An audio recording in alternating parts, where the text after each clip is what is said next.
Reach into your wardrobe, your jacket, or even the shirt you're wearing right now. Chances are, you'll find a button. Small, round, unassuming, yet essential.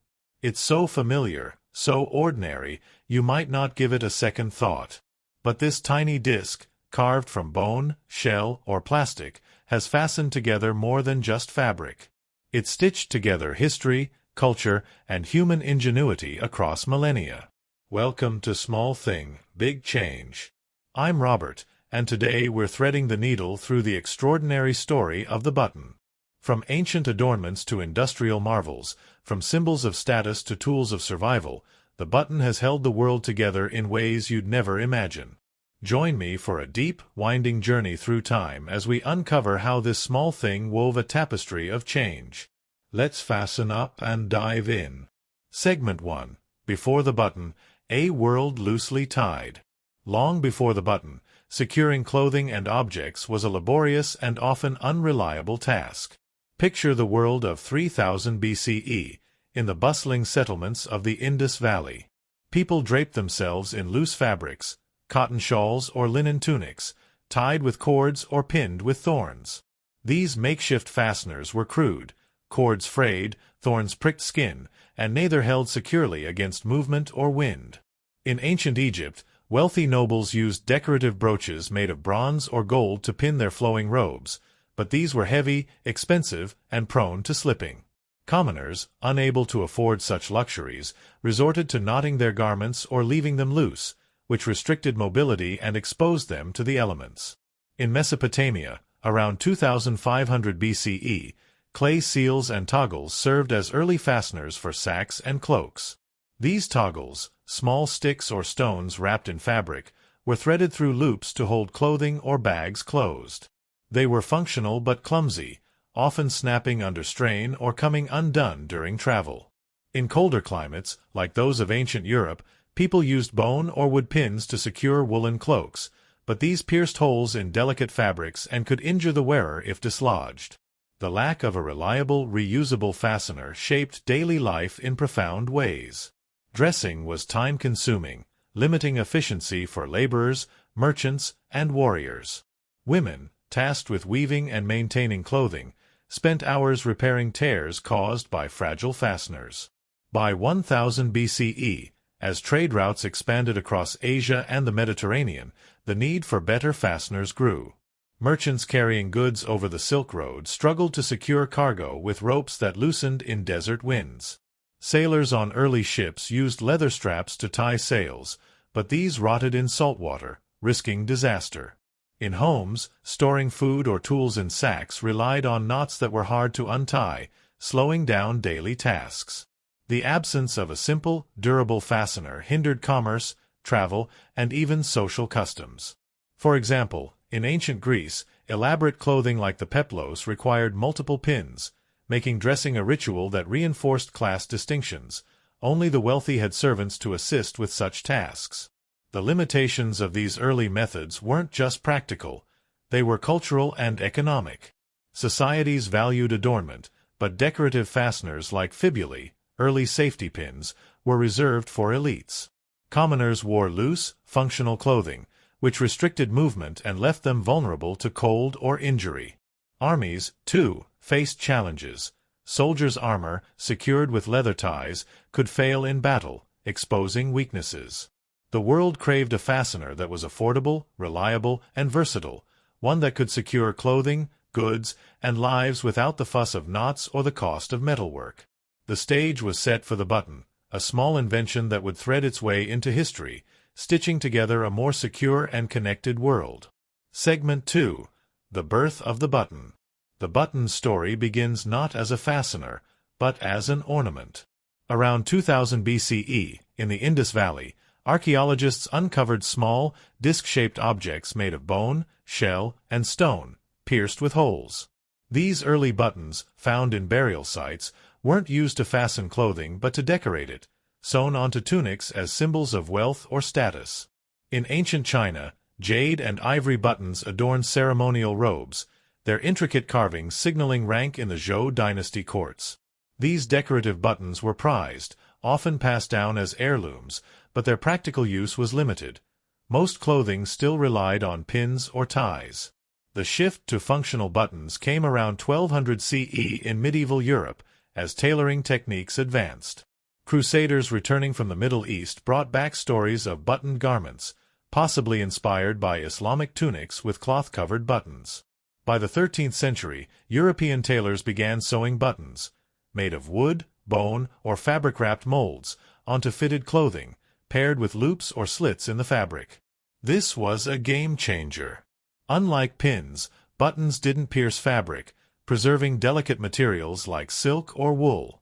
Unlike cords, they were quick to fasten and unfasten, allowing for tighter, more tailored garments that flattered the body and improved mobility. Crafting buttons was an art. Medieval button makers, often called boutonniers, shaped them by hand, carving bone or wood into discs and drilling holes for thread. Wealthy patrons commissioned buttons from precious materials, ivory, silver, even gold, often engraved with family crests or religious motifs. A single nobleman's doublet might boast dozens of buttons, each a miniature masterpiece, signaling status.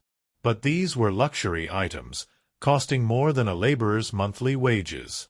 Commoners, if they used buttons at all, relied on crude wooden or cloth versions, still favoring pins or laces for affordability. The button's rise wasn't just about function, it was about fashion. By the 14th century, buttons became a style statement in Europe. The fitted tunics and doublets of the Renaissance showcased rows of buttons, sometimes purely decorative, as a display of wealth.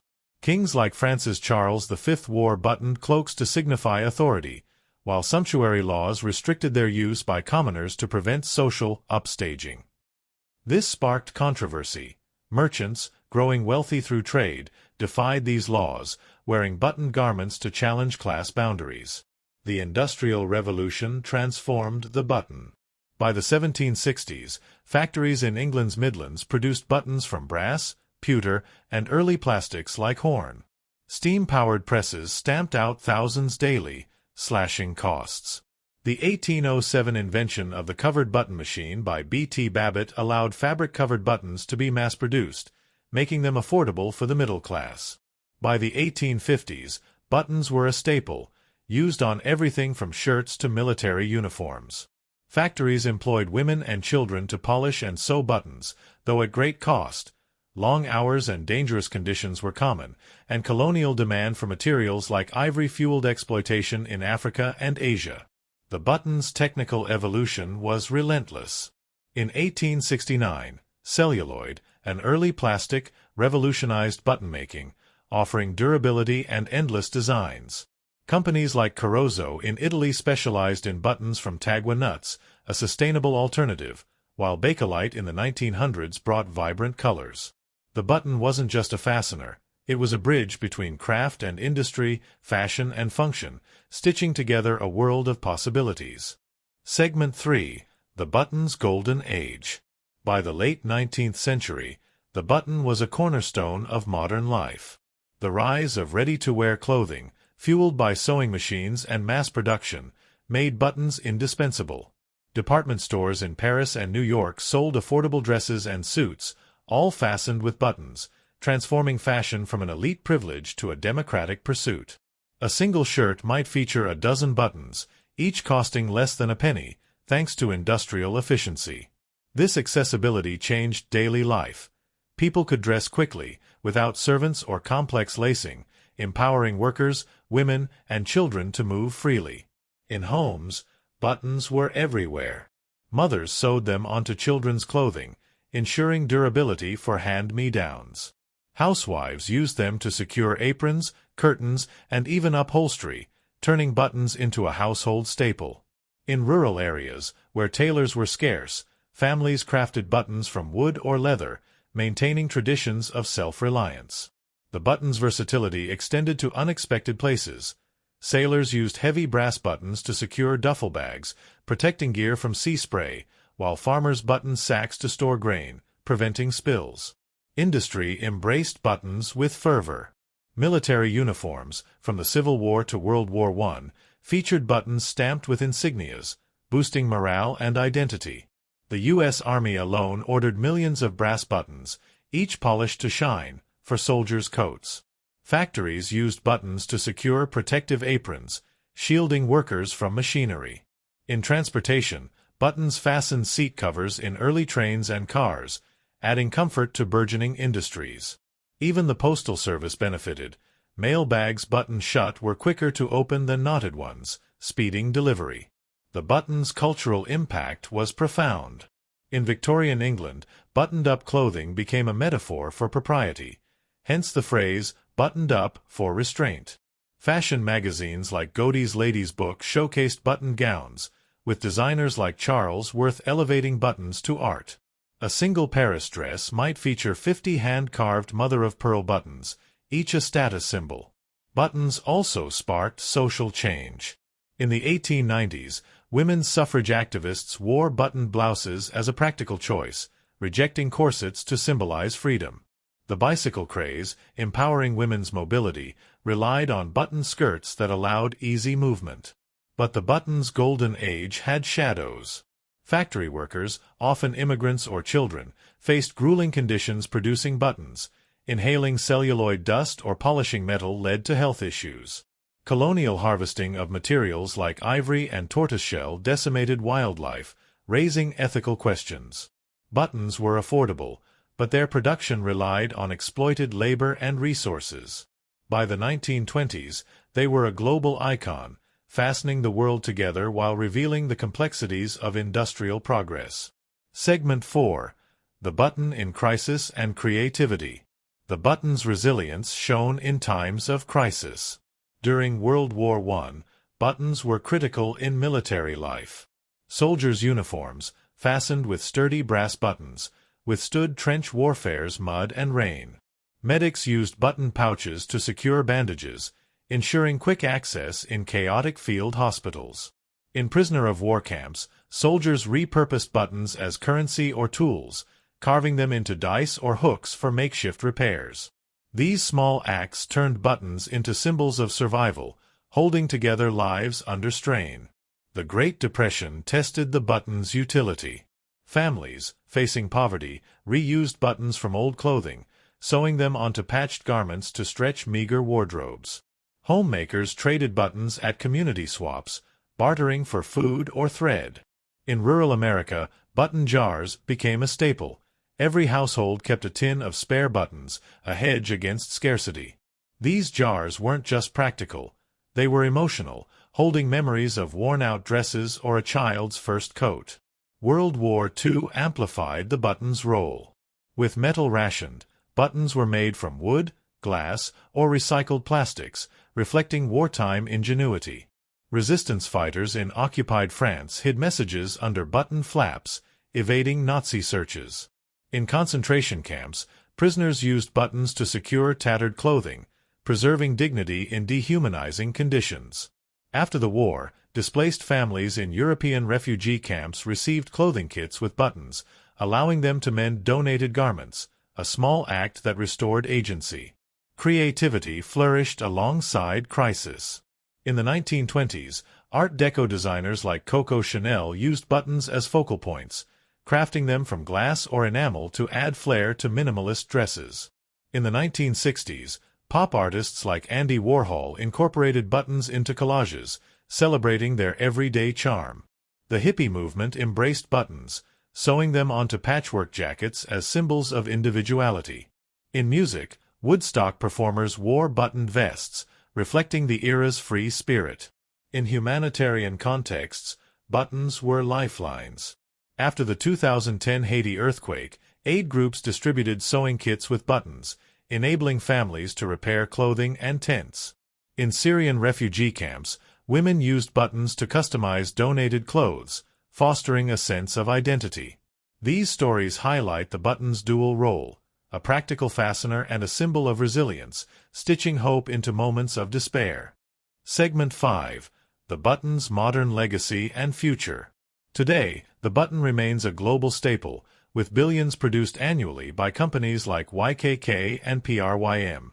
Its design, small, hold, sewable, has barely changed, a testament to its timeless utility. yet innovations abound. Plastic buttons, made from recycled polymers, dominate fast fashion, while sustainable options like tagua nut or bamboo buttons cater to eco-conscious consumers.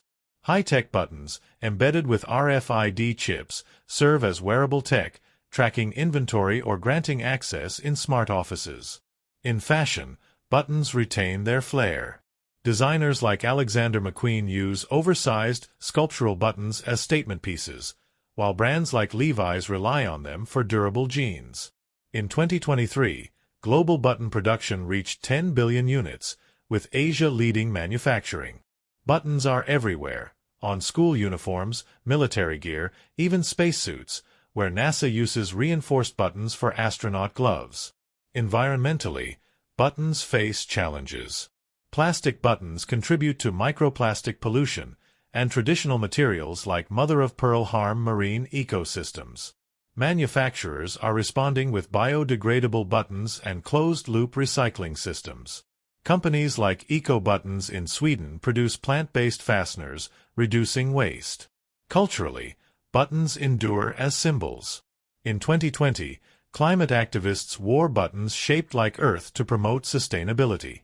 In education, NGOs like So Hope distribute buttons to women's cooperatives in Africa, empowering economic independence through garment making. In art, installations like Anish Kapoor's button mosaics explore their tactile beauty. The button's future is vibrant. 3D printed buttons allow custom designs, while smart buttons with sensors could integrate with wearable tech, monitoring health, or controlling devices. From fast fashion to space exploration, the button remains a thread of connection, proving that small fasteners can hold together a world of ideas. Closing, a thread that holds forever. As we fasten the final stitch of this story, let's marvel at the button's enduring thread. This tiny disc has clothed kings, empowered rebels, and mended lives through centuries of change. It's a reminder that the smallest things can weave the greatest stories. This is Small Thing, Big Change, and I'm Robert. If the button's journey inspired you, hit that like button, subscribe, and share in the comments. What's another everyday object you'd love us to explore? A coin, a clip, a pen? Until next time, keep stitching together the pieces of your world.